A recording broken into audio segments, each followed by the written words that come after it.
옛날 정조 임금이 나라를 다스리던 시절 한양은 그 어느 때보다 분주한 곳이었습니다. 종로 시전에는 비단장수들의 목소리가 쩌렁쩌렁 울려 퍼졌고 남대문 밖 장터에는 팔도에서 올라온 물산이 산더미처럼 쌓여 있었지요.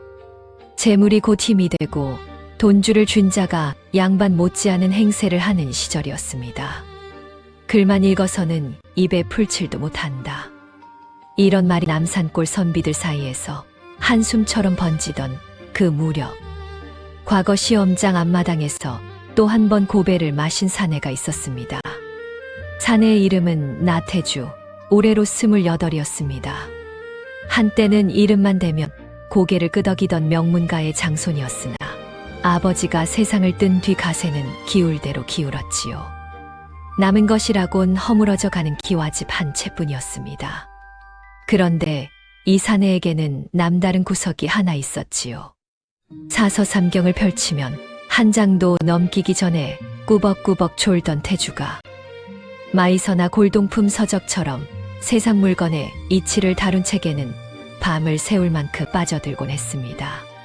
시전거리에만 나서면 두 눈이 등불처럼 빛나 남들이 거들떠보지 않는 깨진 사기 그릇에서 고려청자의 빛깔을 읽어내고 먼지 쌓인 붓 한 자루에서 명필의 손때를 알아보는 재주가 있었지요. 구독과 좋아요를 눌러주시면 더 좋은 이야기를 만드는데 큰 힘이 됩니다. 벌써 4번째 낙방이었습니다. 주머니에는 엽전 한 입조차 없었지요. 그러나 태주의 눈만은 여전히 반짝이고 있었습니다. 텅 빈 주머니를 털며 집에 돌아온 태주를 맞이한 것은 병약한 어머니의 기침 소리와 어린 동생들의 배고픈 눈빛이었습니다. 태주야, 이번에는 어찌 되었느냐? 어머니의 물음에 태주는 차마 입을 열지 못했지요. 고개를 숙인 태주의 귀에 대문 밖에서 거친 목소리가 쩌렁쩌렁 울려 들어왔습니다. 나태주, 나와 보시오. 대체 언제 나한테 진 빚을 다 갚을 셈이요. 한양에서 이름난 고리대금업자 김덕구였습니다. 덕구는 남이 불행을 밟고 올라서는 것을 밥 먹듯이 해온 자였지요. 태준의 집문서를 손에 넣으려 벼르고 있던 터라 그 목소리에는 도끼가 가득 서려 있었습니다. 덕구의 호통에 쫓기듯 뒷골목으로 빠져나온 태준은 한참을 걸었습니다. 발길 닿는 대로 걷다 보니 어느 몰락한 양반가 앞에 다다랐지요. 대문이 한쪽으로 기울어져 있었고 그 밑에는 검고 투박한 돌덩이 하나가 고임돌로 괴어져 있었습니다. 지나가는 사람들은 아무도 그 돌에 눈길을 주지 않았습니다. 그런데 태주의 발걸음이 그 앞에서 딱 멈추었습니다. 태주는 쪼그려 앉아 돌을 찬찬히 들여다보았지요. 수십 년 묵은 때와 흙먼지 사이로 보통 사람의 눈에는 보이지 않을 은은한 광채가 스며 나오고 있었습니다. 태주의 심장이 빠르게 뛰기 시작했지요. 이것은 그저 돌이 아니요. 태주는 나직이 중얼거리며 돌의 결을 손끝으로 조심스럽게 어루만졌습니다. 거친 흙먼지 아래 숨어 있는 것이 무엇인지 태주의 눈만은 또렷이 보고 있었지요. 태주는 자리에서 일어나 대문 안을 향해 공손히 소리쳤습니다. 안에 계십니까, 주인 어른? 이윽고 허름한 도포 차림의 주인이 귀찮다는 듯 고개를 내밀었지요. 태주는 허리를 깊이 숙이며 입을 열었습니다. 대문이 한쪽으로 기울어 위태로워 보입니다. 소인이 마침 튼튼한 나무 토막이 있으니 바꿔드리겠습니다. 대신 밑에 괴어놓은 저 돌덩이를 소인에게 넘겨주실 수 있겠습니까? 주인은 어이없다는 듯 코웃음을 쳤지요. 저런 볼품없는 돌이 탐이 나다니. 마음대로 가져가게. 태주는 연신 고맙다며 허리를 숙인 뒤 품속에 돌을 소중히 안았습니다. 무겁고 투박한 돌덩이를 보물이라도 되는 듯 꼭 껴안은 태주의 모습에 주인은 고개를 저으며 대문을 닫았지요. 그날 밤부터 태주는 잠을 잊었습니다. 호롱불 하나에 의지한 채 기름과 숯가루를 섞어 돌의 표면을 한 겹 한 겹 정성스레 닦아 나갔지요. 손끝이 갈라지고 손톱 밑에 피가 맺혀도 태주는 멈추지 않았습니다. 이틀이 지나고 사흘이 지났습니다. 나흘째 되던 새벽, 마지막 한 겹의 때가 벗겨지는 순간 태주의 두 눈이 크게 떠졌지요. 호롱불 아래 드러난 것은 먹빛보다 깊고 밤하늘보다 고운 빛깔의 별이었습니다. 내 귀퉁이에는 용 한 쌍이 구름을 타고 노니는 문양이 정교하게 새겨져 있었고, 벼루의 결을 따라 손가락을 대면 비단결보다 매끄러운 감촉이 전해져 왔지요. 태주의 입에서 저도 모르게 탄성이 흘러나왔습니다. 역시 단계연이었구나. 단계연이란 청나라 황실에서나 쓴다는 천하제일의 벼루였지요.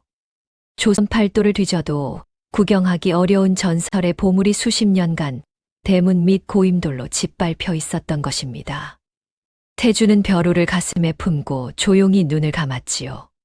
가슴 속에서 뜨거운 무언가가 솟구쳐 오르고 있었습니다. 태주는 단계연을 비단 보자기에 곱게 싸서 품에 안고 한양북촌으로 향했습니다. 그가 찾아간 곳은 당대 최고의 문장가이자 정일품 대제학인 이대감의 저택이었지요. 이대감은 평생을 글과벗하며 살아온 인물로 천하의 명필이 쓸만한 벼루를 찾아 헤맨다는 소문이 한양에 자자했습니다. 하인의 안내를 받아 사랑채에 들어선 태주가 보자기를 풀자 이대감의 두 눈이 휘둥그레 커졌지요. 이것이 진정 단계연이란 말인가. 이대감은 떨리는 손으로 벼루의 용 문양을 어루만지며 한동안 말을 잇지 못했습니다. 이윽고 정신을 추스른 대감이 입을 열었지요. 허허, 내 살아생전 이런 보물을 볼 줄이야. 자네 원하는 것이 무엇인가? 은자 100냥이라도 아깝지 않네. 태주는 고개를 깊이 숙인 뒤 뜻밖의 청을 올렸습니다. 대감마님, 은자는 사양하겠습니다. 대신 마구간에 있는 병든 말 한 필만 내려주십시오. 이대감은 의아한 눈으로 태주를 바라보았지요. 자네 정녕 그것이면 족한가? 그 말은 곧 죽게 될 놈일세. 족합니다. 대감마님. 태주는 단호하게 대답했습니다. 이 대감은 한참 동안 태주의 눈을 들여다보더니 이내 껄껄 웃음을 터뜨렸지요. 좋아. 범상치 않은 눈을 가졌구먼. 데려가게. 태준 마구간으로 향했습니다. 뼈가 드러날 만큼 야윈 말 한 필이 축 늘어져 있었지요. 사람들은 모두 저 말이 내일이면 숨을 거두리라 수군거렸으나 태주는 말 눈동자를 가만히 들여다보며 고개를 끄덕였습니다. 이 소식은 삽시간에 퍼져나갔습니다. 나태주가 천하의 보물을 주고 죽어가는 말을 받아왔다더라. 남산골 선비들은 혀를 끌끌 찾고 장터상인들은 배를 잡고 웃었지요. 김덕구 역시 이 소식을 듣고는 무릎을 치며 비웃었습니다. 허허, 저런 멍청한 샌님을 봤나. 보물을 들고도 제 값을 못 받다니 내 저놈을 탈탈 털어먹으리. 덕구의 눈에 태주는 이제 겁줄 것 없는 호구나 다름없었지요. 허나 온 동네의 비웃음 속에서도 태주는 아랑곳하지 않았습니다. 태주는 마갈비뼈 위로 손바닥을 천천히 얹고 가만히 숨결을 느꼈지요. 뼈만 앙상하게 남은 몸이었으나 심장은 또렷이 힘차게 뛰고 있었습니다. 놈은 병든 것이 아니야. 태주는 나직이 중얼거리며 말의 목덜미를 쓸어내렸지요. 남들 눈에는 송장이나 다름없는 짐승이었으나 태주의 눈에는 전혀 다른 것이 보이고 있었습니다. 태주는 그날부터 우물물에 소금을 풀어 말에게 먹이기 시작했습니다. 아버지가 살아계실 적 서재에 꽂혀있던 낡은 마이서를 뒤적이다 읽은 적이 있었지요. 말이란 짐승은 풀과 물만으로는 기억을 온전히 유지할 수 없으며 몸속에 염기가 부족하면 뼈가 드러나도록 쇠약해진다는 대목이 태주의 기억 속에 또렷이 남아 있었습니다. 태주는 새벽마다 일어나 소금물을 정성껏 끓여 식힌 뒤 말의 입에 조심스레 흘려 넣었지요. 처음 사흘간은 아무런 변화가 없었습니다. 동네 사람들은 이제는 죽은 말에 소금물까지 붓는다 하며 손가락질을 했습니다. 그러나 닷새째 되던 아침, 말이 스스로 고개를 들어 물통에 코를 박았습니다. 일회째에는 비틀거리며 일어섰고, 열흘째에는 마당을 느릿느릿 걸어 다니기 시작했지요. 보름이 지났을 때 마당의 선말의 모습은 딴 짐승이나 다름없었습니다. 갈기는 윤기가 흘렀고 다리에는 힘줄이 도드라지게 솟아올랐지요. 누가 보아도 하루의 천리를 달릴 만한 천하의 준마였습니다. 때마침 한양의 급보가 날아들었지요. 북쪽 국경으로 긴급한 소식을 전해야 하는 파발 역관이 빠른 말을 급히 구하고 있다는 것이었습니다. 역관은 준마의 소문을 듣고 태주를 찾아왔지요. 말의 늠름한 자태를 본 역관은 그 자리에서 두 눈이 휘둥그레 커졌습니다. 이런 명마가 어찌 남산골에 있단 말이오. 태주는 빙그레 웃으며 말고삐를 넘겨주었습니다. 역관은 준마를 받아들고 연신 감탄하며 말했습니다. 이 은혜를 어찌 갚으면 좋겠소. 은자라면 넉넉히 쳐드리겠소. 태주는 손을 내저으며 고개를 가로저었지요. 은자는 필요 없습니다. 다만 역관 어른께서 청나라를 오가시며 쓸모없이 남은 비단자투리가 있다면 그것을 넘겨주시면 고맙겠습니다. 역관은 어이없다는 듯 웃음을 터뜨렸습니다. 천하의 준말을 내어주고 헝겊 조각을 달라 하다니. 허허, 참으로 별난 양반이시오. 역관은 고개를 갸우뚱거리면서도 짐 보따리 속에서 형형색색의 비단 자투리 한 무더기를 꺼내어 태주에게 건넸습니다. 짐 싸면서 버리려던 것들이라 아까울 것이 하나도 없었습니다. 소문은 금세 퍼져나갔지요. 나태주가 이번에는 명마를 내주고 쓰레기를 받아왔다더라. 남산골 사람들은 또다시 한바탕 웃음보를 터뜨렸고 김덕구는 이를 전에 듣고 배를 잡으며 낄낄거렸습니다. 저 양반은 참으로 구제불능이로구먼. 평생 호구로 살다갈 팔자인가 보. 그러나 태주는 누구의 비웃음에도 아랑곳하지 않았습니다. 알록달록한 비단자투리를 방 한가득 펼쳐놓고 바라보는 태주의 눈동자 속에는 이미 아무도 그려보지 못한 그림이 펼쳐지고 있었지요. 그 무렵 한양에는 청나라 문물에 대한 열풍이 거세게 불고 있었습니다. 북경을 다녀온 사신들이 가져온 화려한 비단과 장신구가 양반과 교수들 사이에서 큰 인기를 끌었지요. 특히 청나라 귀족 여인들이 즐겨 찬다는 장신구에 대한 소문이 퍼지면서 한양의 내로라 하는 규방서는 너도 나도 그와 비슷한 물건을 구하려 혈안이 되어 있었습니다. 태주는 이 흐름을 놓치지 않았지요. 태주는 먼저 솜씨 좋은 친모를 수소문하여 찾아갔습니다. 그리고는 비단 자투리를 내보이며 청나라 귀족풍의 조각보 놀이개와 안경집을 만들어 달라 부탁했지요. 친모는 처음에는 고개를 갸우뚱거렸으나 태주가 그려 보인 밑그림을 보고는 눈을 반짝였습니다. 이런 물건은 난생 처음 보는 것이요. 참으로 기묘한 생각이로구먼. 열흘간의 작업 끝에 완성된 장신구들은 실로 눈부셨습니다. 알록달록한 청나라 비단으로 지은 놀개는 조선의 것과는 전혀 다른 이국적인 빛깔을 뿜어냈고 조각보로 감싼 안경집은 어디에서도 본 적 없는 화사한 무늬를 자랑했지요. 태주는 이 물건들을 종로시전이 아닌 북촌 양반과 안주인들이 드나드는 포목점 한 구석에 조용히 내놓았습니다. 반응은 즉각적이었지요. 이것이 청나라 귀족풍이란 말이오. 어디서 구한 것이오? 한 양반과 마님이 놀이개를 집어든 것을 시작으로 소문은 입에서 입으로 삽시간에 퍼져나갔습니다. 세상에 단 하나뿐인 장신구라는 소문에 너도 나도 앞다투어 태주의 물건을 찾기 시작했지요. 남산골의 만년 낙방생이 한양규방의 유행을 이끄는 장본인이 되리라고는 아무도 상상하지 못한 일이었습니다. 장신구의 인기는 날이 갈수록 하늘을 찔렀습니다. 북촌 양반과 만들은 물론이고 중인 부인들까지 태주의 물건을 찾기 시작했지요. 비단 자투리로 만든 장신구 하나가 쌀 한 가마 값에 팔려나가는 날도 있었습니다. 태주의 주머니에는 난생 처음으로 묵직한 은자가 쌓이기 시작했지요. 이 소식을 가만히 지켜보고 있던 자가 있었습니다. 바로 김덕구였지요. 덕구는 장부를 펼쳐놓고 이 사업의 수익을 대강 짐작해 본 뒤 두 눈의 탐욕의 불길을 활활 피워 올렸습니다. 저것이야말로 황금알을 낳는 거위로구나. 저 멍청한 샌님 손에 두기엔 아깝지. 덕구는 곧바로 태주를 찾아갔지요.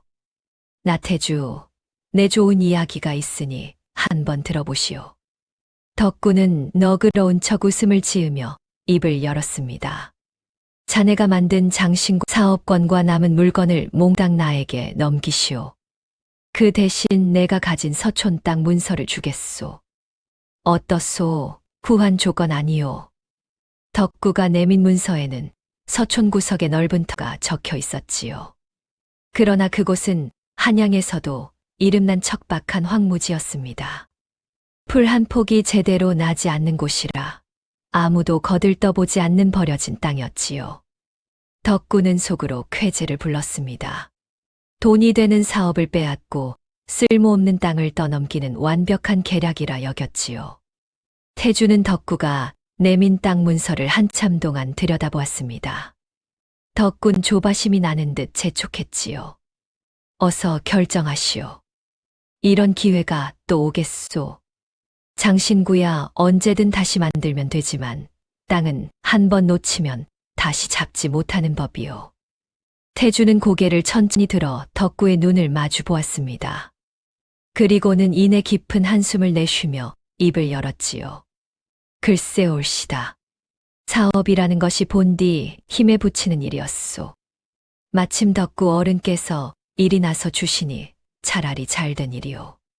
태주는 모지 이기는 척 장신구와 남은 비단 자투리, 거래처 목록까지 몽땅 덕구에게 넘기고 땅 문서를 받아들었습니다.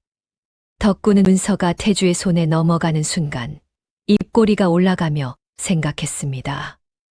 허허, 역시 글만 읽던 샌님은 장사 머리가 없단 말이지. 잘 생각했소. 덕구가 의기양양하게 돌아선 뒤 태주는 홀로 남아 땅 문서를 펼쳐보며 나직이 중얼거렸습니다. 덕구 어른 고맙소. 태주의 입가에 희미한 미소가 번졌지요. 그 미소의 뜻을 아는 자는 아직 아무도 없었습니다.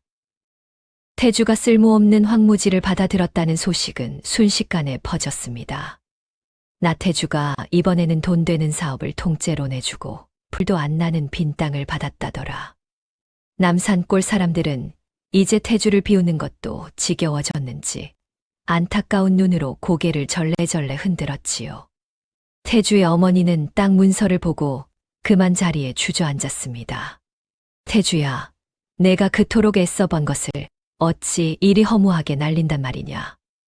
어린 동생들마저 형의 얼굴을 올려다보며 불안한 눈빛을 감추지 못했지요. 태주는 식구들을 안심시키려 했으나 선뜻 입이 떨어지지 않았습니다. 아무리 확신이 있다 한들 가족의 근심 앞에서는 가슴 한구석이 먹먹해지는 것을 어찌할 수 없었지요. 한편 덕구는 태주에게서 빼앗은 장신구 사업에 즉시 뛰어들었습니다. 처음 한 달은 물건이 날개 돋친 듯 팔려나갔지요. 덕구는 더 큰 이문을 남기려 값싼 천으로 모조품을 대량으로 찍어내기 시작했습니다. 그러나 욕심이 화를 불렀지요. 싸구려 모조품이 시장에 쏟아지자 본래의 희소한 가치는 순식간에 바닥으로 추락했습니다. 양반과 마님들은 이제 아무나 차고 다니는 물건이라며 거들떠보지 않았지요. 장신구 사업이 무너지자 덕구는 이를 악물었습니다. 에잇, 이까지 장신구 따위가 대수냐. 본전은 이미 건졌으니 손해볼 것은 없다. 허세를 부렸으나 속은 까맣게 타들어갔지요. 모조품을 찍어내느라 들인 돈이 만만치 않았기 때문이었습니다. 반면 태주는 아무도 찾지 않는 서촌 황무지에 홀로 나가 묵묵히 말뚝을 받고 있었습니다. 이제는 누구도 태주를 비웃지 않았지요. 비웃을 만한 값어치조차 없다고 여기는 듯 지나가는 사람들은 태주를 보고도 못 본 채 발걸음을 옮겼습니다. 손가락질보다 더 차가운 것은 무관심이었지요. 그러나 태주는 개의치 않았습니다.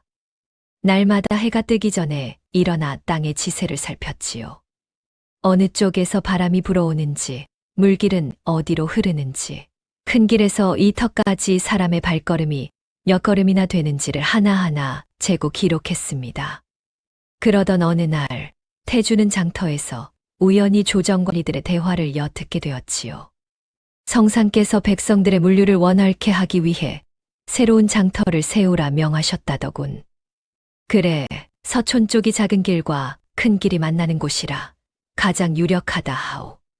태주의 귀가 번쩍 열렸지요. 그러나 태주의 얼굴에는 놀라움 대신 차분한 미소만이 떠올랐습니다. 이미 알고 있었던 것이지요. 태주가 처음 땅 문서를 받아들었을 때 그 황무지를 택한 까닭이 바로 이것이었습니다.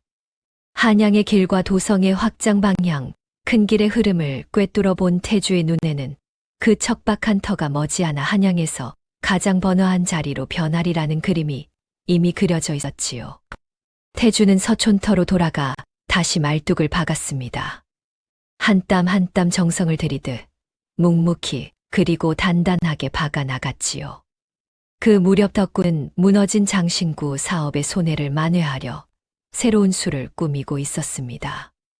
덕구는 태주가 서촌 황무지의 말뚝을 박고 있다는 소식을 듣고 코웃음을 쳤지요. 허허, 저 샌님은 끝까지 정신을 못 차린구먼. 빈 땅에 말뚝을 박아서 뭐가 나온단 말이오. 덕구는 오히려 태주의 궁지를 이용하기로 마음먹었습니다. 태주네 집에 남아있는 빚을 앞세워 기와집마저 빼앗으려는 속셈이었지요. 나태주, 빚 갚을 기한이 코앞이오. 이번에는 봐줄 수 없소. 집 문서를 내놓든지 아니면 이 몸이 관가에 고하겠소. 덕구는 능글맞은 웃음을 지으며 태주의 멱살을 쥐듯 압박했습니다. 태주의 가슴이 철렁 내려앉았지요. 아무리 큰 그림을 그리고 있다 한들 당장 내일 어머니와 동생들이 거리로 내몰릴 판이었습니다.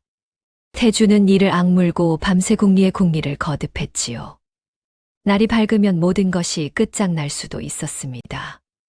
다음 날 이른 아침 태주는 마지막 남은 희망을 안고 북촌 이대감의 저택을 찾아갔습니다.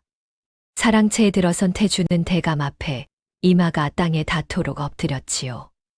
대감마님 염치 없는 줄 알면서도 일이 찾아왔습니다. 집안이 풍전등화와 같은 처지이옵니다. 이대감은 태주의 사정을 묵묵히 들었습니다. 대감은 이미 태주의 행보를 귀동냥으로 전해 듣고 있었지요. 죽어가던 말을 천하의 준마로 되살린 일도, 버려진 자투리 천으로 한양 규방의 유행을 이끈 일도 대감의 귀에 빠짐없이 들어와 있었습니다. 한참을 말없이 앉아있던 대감이 이윽고 입을 열었습니다. 자네가 그때 벼루를 내게 건넬 적 은자 대신 병든 말을 택하는 것을 보고 이 늙은이는 알았네. 자네에게는 남다른 안목이 있다는 것을 말일세.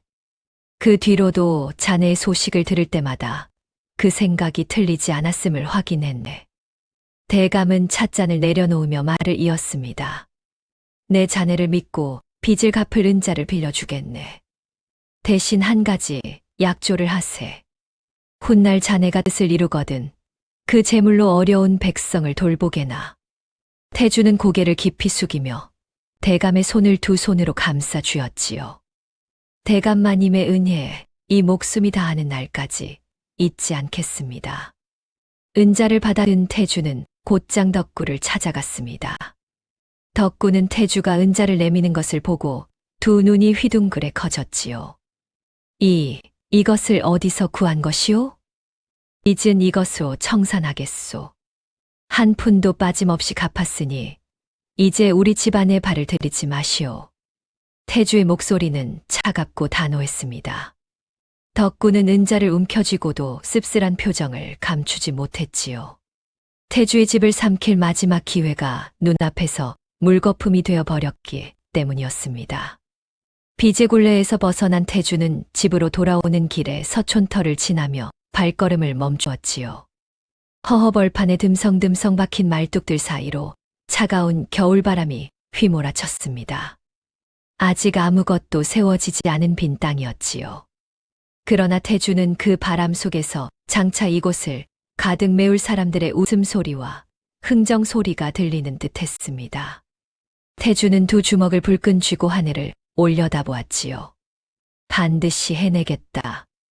바람이 태주의 도포자락을 세차게 흔들었으나 태주의 두 발은 땅 위에 단단히 박혀 흔들리지 않았습니다. 마치 자신이 박아놓은 말뚝처럼 말이지요. 그로부터 한 달 뒤 한양도성에 조정의 공식 방이 내걸렸습니다. 서촌 일대에 대규모 시장을 세워 팔도의 물류를 원활케 하라. 방문을 읽은 백성들 사이에서 술렁임이 일었지요. 그런데 새 시장이 들어설 자리의 한복판, 그 노른자 위 땅에 이미 말뚝이 빼곡히 박혀 있는 것을 본 관리들은 고개를 갸우뚱거렸습니다. 이 땅의 주인이 누구냐? 남산골 나태주라는 선비올시다. 소문은 한양 전체를 뒤흔들었지요. 아무도 거들떠보지 않던 황무지가 하룻밤 사이에 천금을 주고도 살 수 없는 땅으로 변한 것이었습니다. 태주는 그 땅 위에 여각과 상점을 세우기 시작했지요. 한양 사방에서 몰려드는 물산이 이 길목을 거쳐야만 새 시장으로 들어갈 수 있었기에 태주의 여각은 문을 열기도 전부터 자릿세를 내겠다는 상인들로 북적였습니다.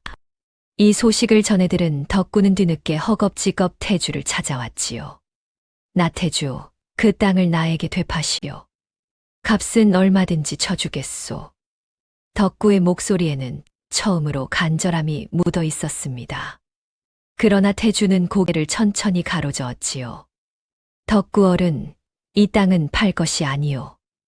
어른께서 쓸모없다 여겨 내게 넘겨주신 것 아니었소. 덕구의 얼굴이 사색이 되었습니다. 제 손으로 건넨 땅이 황금이 되어 돌아온 것을 그제야 깨달은 것이지요. 돌아서는 덕구의 등 뒤로 태주의 나직한 목소리가 따라왔습니다. 처음 그 돌을 보았을 때부터 소인이 본 것은 돌덩이가 아니었습니다. 사물에는 저마다 숨겨진 값어치가 있는 법이지요. 그것을 보는 눈이 있느냐 없느냐가 다를 뿐이었습니다. 덕구는 아무 말도 하지 못한 채 고개를 떨구고 사라졌지요. 덕구의 몰락은 그 자신이 파놓은 구덩이에 스스로 빠진 것이나 다름없었습니다. 장신구 사업이 망한 뒤에도 덕구는 욕심을 버리지 못했지요. 서촌시장 주변의 땅을 하나라도 더 사들여 무리한 빚을 끌어모았으나 이미 땅값은 천정부지로 치솟은 뒤였습니다. 빌린 돈의 이자가 눈덩이처럼 불어나 결국 덕구는 가진 전 재산을 내놓고도 빚을 갚지 못하는 지경에 이르렀지요. 에이, 이럴 수가. 내가 이 김덕구가 일이 될 줄이야. 한양에서 이름을 날리던 고리대금업자가 하루아침에 빈털터리로 전락한 것이었습니다. 태주는 덕구가 쓰러졌다는 소식을 듣고도 기뻐하지 않았지요. 오히려 조용히 수소문을 시작했습니다. 덕구가 그동안 가난한 이들의 약점을 쥐고 빼앗았던 집 문서와 논밭 문서를 하나하나 찾아 나선 것이지요. 태주는 사업으로 번 은자를 아끼지 않고 풀어 그 문서들을 모두 되사들였습니다. 그리고는 본래의 주인들을 찾아가 문서를 돌려주었지요. 이것은 원래 어른의 것이요. 이제 마음 편히 사시오. 문서를 받아든 사람들은 믿기지 않는다는 듯 태주의 얼굴을 멍하니 올려다보다가 이내 눈물을 쏟으며 절을 올렸습니다. 이대감과의 약조를 태주는 단 하루도 잊은 적이 없었지요. 재물로 어려운 백성을 돌보라던 그 말씀이 태주가 걸어온 모든 길에 이정표가 되어준 것이었습니다. 어느 맑은 봄날 태주의 손에 비단 보자기 하나가 들려 있었습니다. 이 대감이 사람을 보내어 전한 것이었지요. 보자기를 풀자 그 안에는 태주가 처음 대감에게 건넸던 바로 그 단계연이 놓여 있었습니다. 함께 딸려온 서찰에는 대감의 글씨가 단정하게 적혀 있었지요. 이 벼루의 참된 주인은 그 가치를 처음 알아본 자네일세. 늙은이가 잠시 빌려 쓴 것이니 이제 돌려주는 것이 도리이네. 태주는 벼루를 두 손으로 받쳐들고 한참을 가만히 들여다보았습니다. 대문 밑에 고임돌로 짓밟혀 있던 그 검고 투박한 돌덩이가 떠올랐지요. 태주는 먹을 갈아 붓끝에 묻힌 뒤 벼루의 뒷면에 안목이라는 두 글자를 또박또박 새겨 넣었습니다. 태주는 더 이상 과거 시험에 목매는 만년 낙방생이 아니었지요. 사람의 재능과 사물의 숨은 값어치를 누구보다 귀히 여기는 서촌의 거상으로 한양 백성들은 태주를 그리 불렀습니다. 번화한 서촌 시장통을 걸으며 태주는 문득 걸음을 멈추었습니다.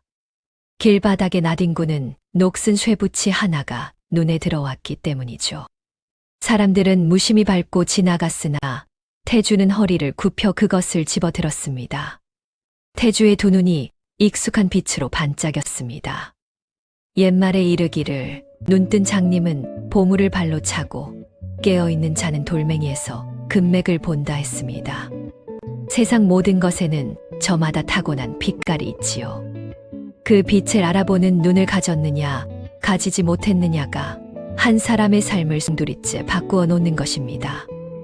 남들이 하찮다 여기는 것 속에서 빛나는 가치를 찾아내는 힘. 그것이야말로 세상 어떤 보물보다 값진 안목이라 할 것이지요. 오늘 이야기 어떠셨나요? 다음 이야기 빠르게 만나보시려면 좋아요와 구독을 눌러주세요. 그럼 더 재미있는 이야기로 찾아뵙겠습니다. 감사합니다.